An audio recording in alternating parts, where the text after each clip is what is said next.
What can be better than a trip to Paris? I visited it briefly a couple of years ago and wanted to come back, and finally we made it to Paris. If you're traveling by air, you'll notice that almost every airport is quite far from the city. The cheapest and fastest way to get into the city from the Charles de Gaulle airport is by taking the train from Terminal 2. If you arrive at Terminal 1, you'll need to take a free shuttle train to Terminal 2 first.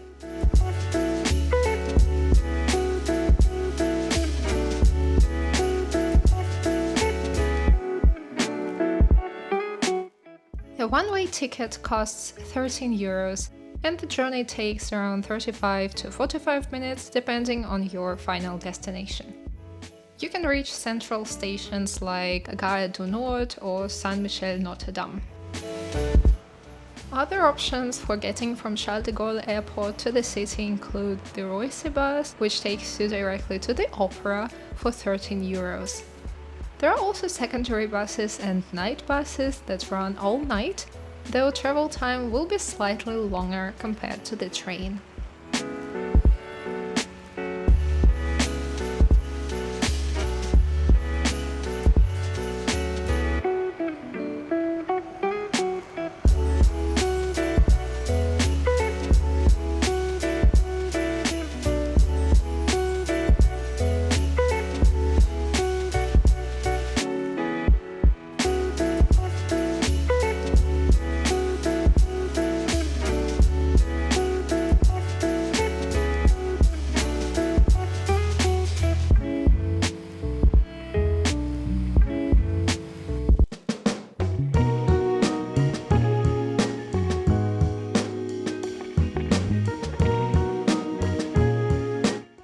The Eiffel Tower is definitely on the bucket list for many tourists visiting Paris. For the smoothest experience, it's better to book your ticket online. I'll leave the official link below. Be cautious with third-party websites, as they often resell tickets at significantly higher prices. When booking, you'll need to decide whether you want to go to the second floor or the summit, and how you want to get there. By lift, by stairs, or a combination of both. These choices will affect the price.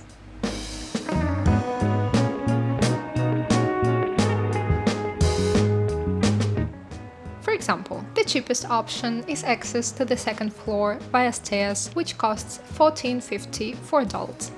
The most expensive option is to the summit via 2 lifts, priced at $36.10 for adults.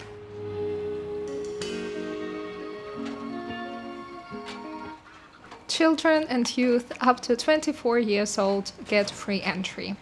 It's important to note that youth free entry at the Eiffel Tower applies only up to the age of 24, whereas many museums and attractions in Paris offer free entry for youth under 26.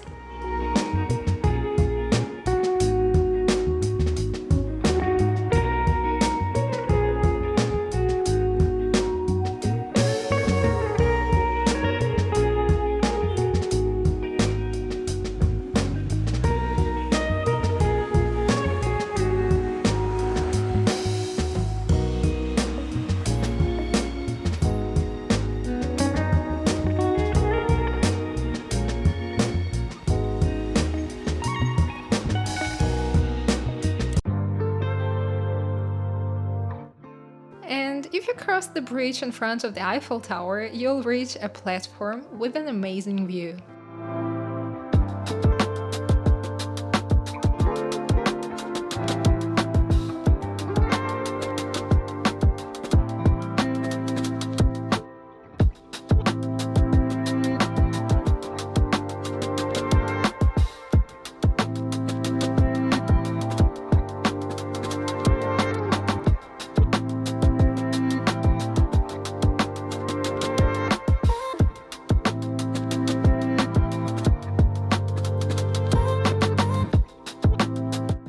It's hardly a hidden gem among tourists, but it's actually a great spot to see the dimensions of the Eiffel Tower compared to people.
bowl of onion soup from a local bistro will make your day much better. A lot of people search for a best place to eat, but in fact, it will be delicious almost everywhere you go.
If you're in Paris and if you have maybe a couple of hours, I would suggest you take Batobus. It's like a boat, a cruise that goes on Seine, and it's like a hop on and hop off bus, but a boat, which means it stops at some, famous places like the Eiffel Tower, Louvre, and other places. And the ticket is valid for 24 hours, which is pretty good, I think, and it allows you to travel instead of taking the metro, because Paris is huge.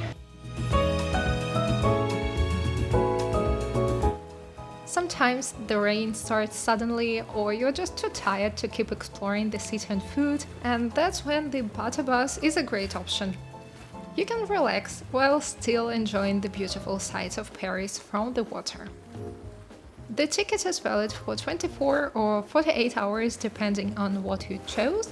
This means you can buy it in the afternoon today and still use it until the same time the next day or even 2 days later.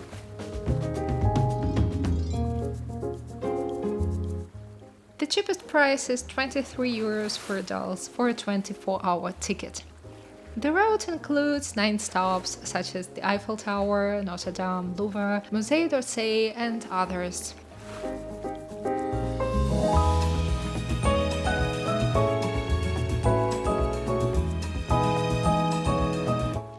Our first major stop was Notre Dame.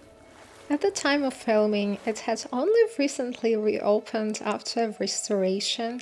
However, if you look at the building from the side, you'll see that construction work is still ongoing. If you want to visit, you should either book a time slot online to avoid queuing or simply join the lifeline. One thing most people don't realize, Notre Dame de Paris is older than most countries. Construction began in 1163 and took nearly 200 years to complete. That means it's older than the Aztec Empire and even the printing press.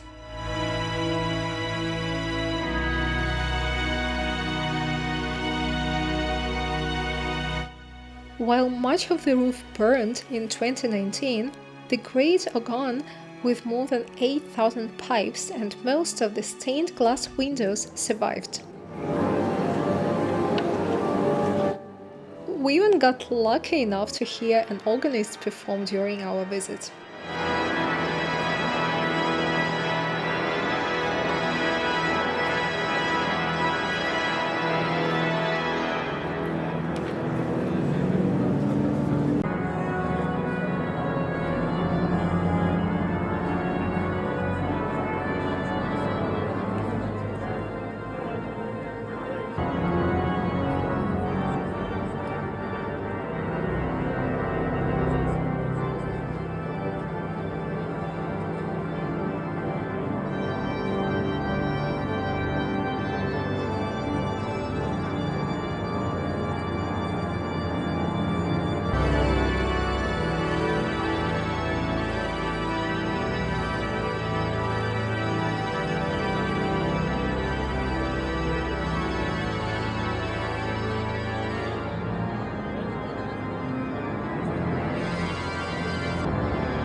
We just visited Notre Dame, poorly visible because of the leaves, but very good experience, very much recommended.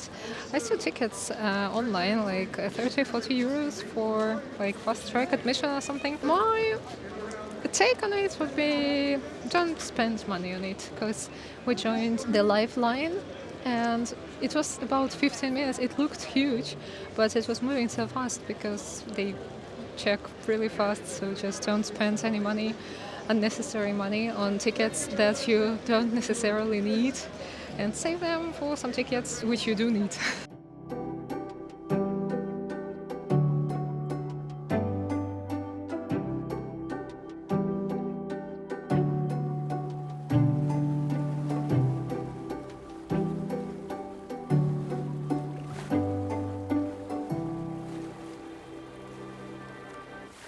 And our trip with the Batobus continued.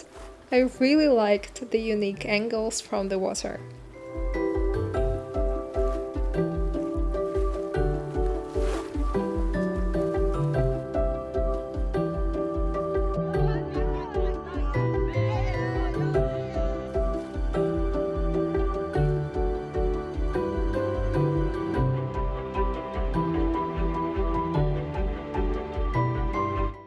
Next, we decided to check out Louvre.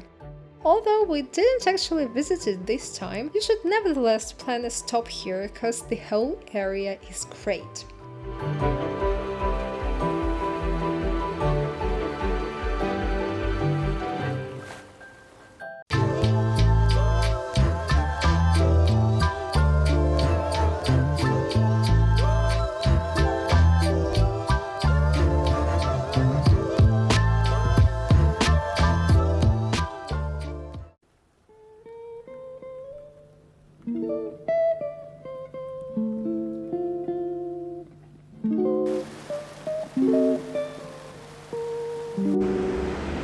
So if you're near Louvre, don't hesitate to take a look at the Concorde Square.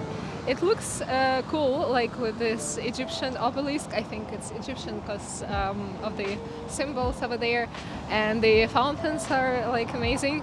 But the most important part is the Arc of Triomphe. I don't think you can see there, but it's right behind this car. And yeah, so it's like a very central place.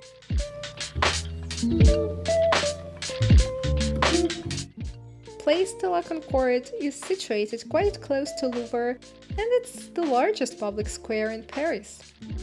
And I checked later, indeed the 23-meter obelisk in the center came from the Temple of Luxor and is over 3,000 years old. It was a diplomatic gift from Egypt. The two monumental fountains were inspired by Rome's Piazza San Pietro and Piazza Navona, but with a distinctly French twist in the sculptures.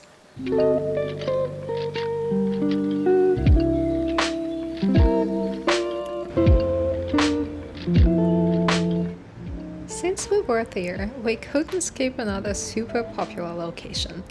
The Avenue des Champs-Élysées is a famous avenue in Paris, known for its luxury shops, theaters, cafés, and the grand Arc de Triomphe at its western end.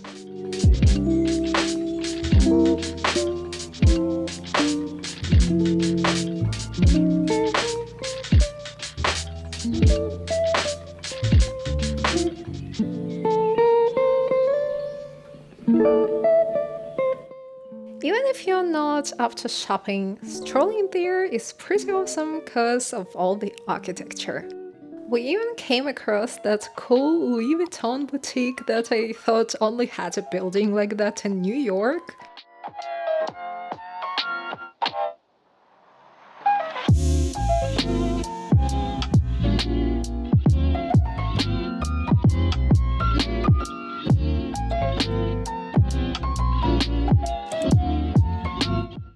And finally, the Triumph Arch. That was our destination. Now listen, the traffic there is crazy and it's strictly prohibited to cross the street. Instead, you should look for an underground pedestrian tunnel, It will lead you directly to the bottom of the arch, where you can buy tickets or proceed to the viewing platform. I know that there are quite a few viewing platforms in Paris, and some of them are even free, so buying a ticket to see Paris from above might not sound too compelling. But having visited a couple of them, I must say that this one is by far the best.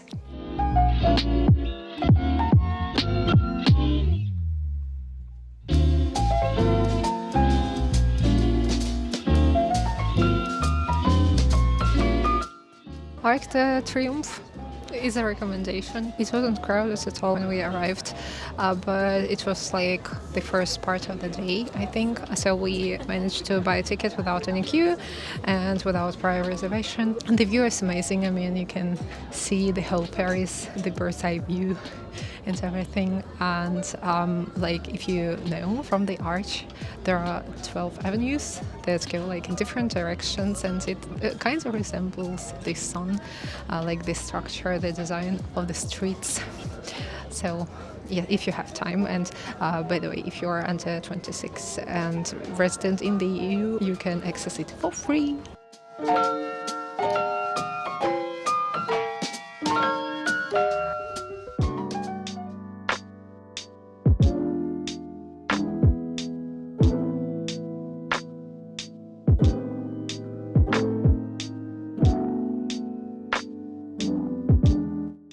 Inside the arch, there is like a small museum where you can read about its history.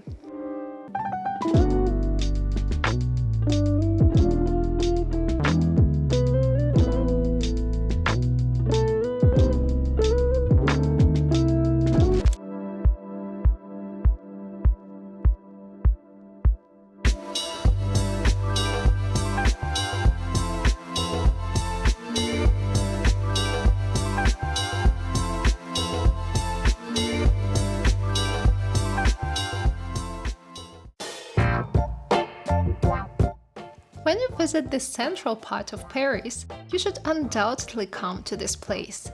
Montmartre is one of the city's most iconic and artistic districts. It has been home to world-famous artists like Pablo Picasso, Vincent van Gogh, Claude Monet, Salvador Dali, and others. Montmartre is a hill about 130 meters high, making it the highest natural point in the city.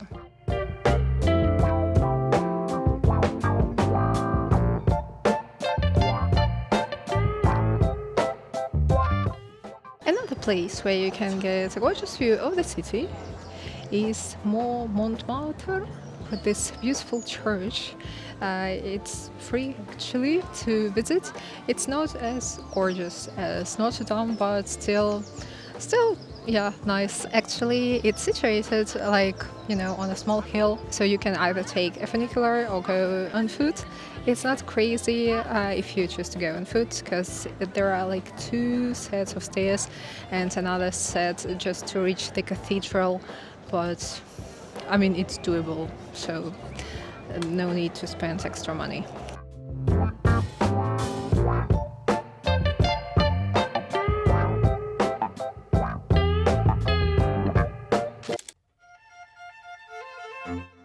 If you want to check out the church, you should join the line at the entrance.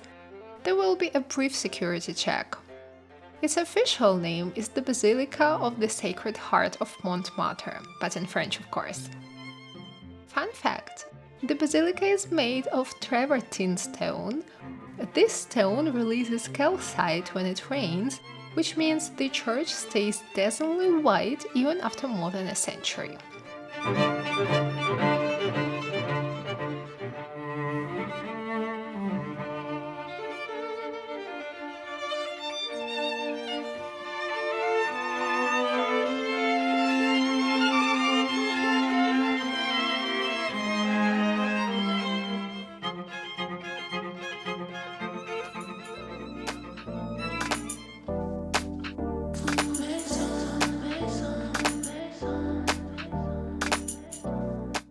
Sitting atop Montmartre Hill, it offers one of the best panoramic views of Paris. You can climb the 300 steps of the dome for an even higher vantage point, We didn't do it this time, partly because we already visited the Arc of Triomphe the same day.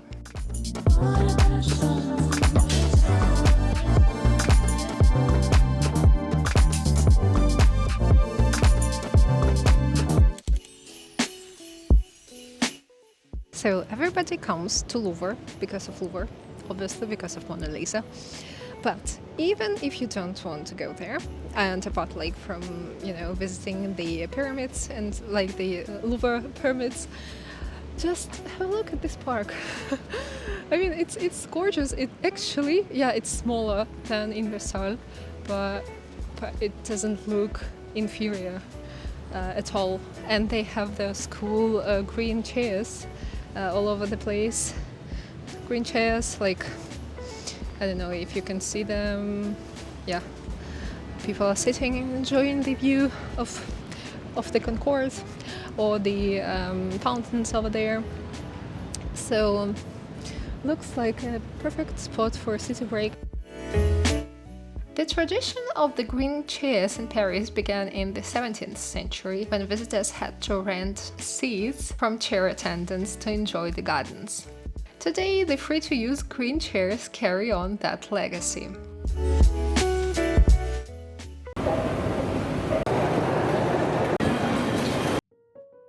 Now that we've determined the best viewing platform in Paris, let's determine the best place to visit. If you can only pay for one ticket in Paris, let it be for Opera Garnier. A few things you should know.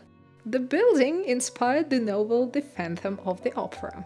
There really is an underground lake beneath the opera house, used as a water tank to balance the building's foundations. This real feature inspired the Phantom's lyre in the story.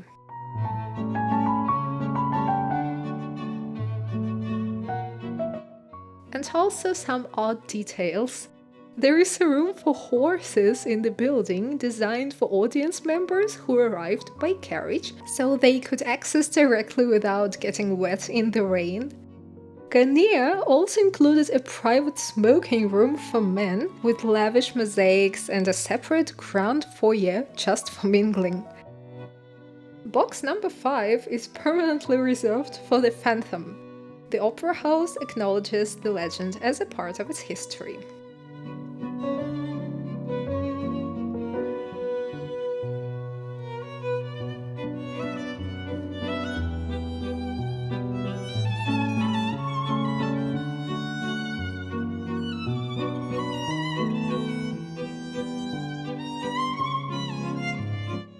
As usual, I suggest you buy your tickets online in advance, because the line without the tickets was huge.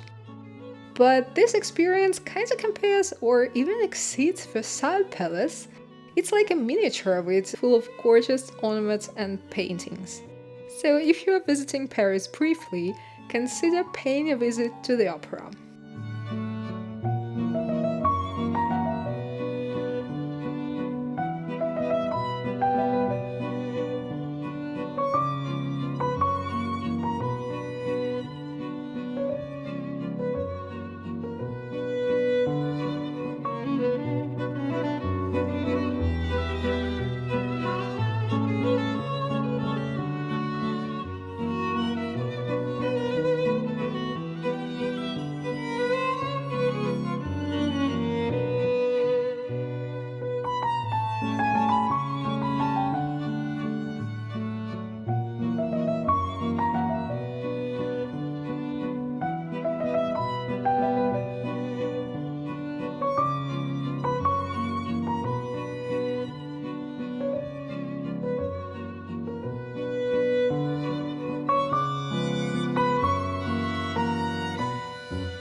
If you're looking for another free spot to view Paris from above, head to the rooftop of Galeries Lafayette.